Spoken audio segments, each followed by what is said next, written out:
Өөртөө хэрхэн цаг гаргах вэ? Орчин үеийн амьдралын хэмнэлт ихэвчлэн өөртөө цаг гаргах боломж гардаггүй.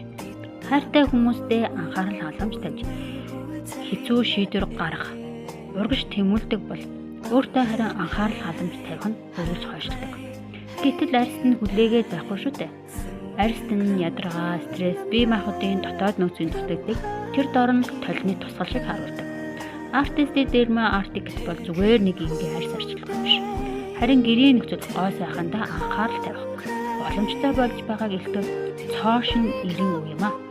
Гой зүй болон шинжлэх ухааныг хослуулан бүтээсэн тус төхөөрөмж нь мэрэгжлийн төвшний технологи ашиглан арьсанд нь эхний хэрэглэнээс л мэдэгдэхүйц үр дүн өгч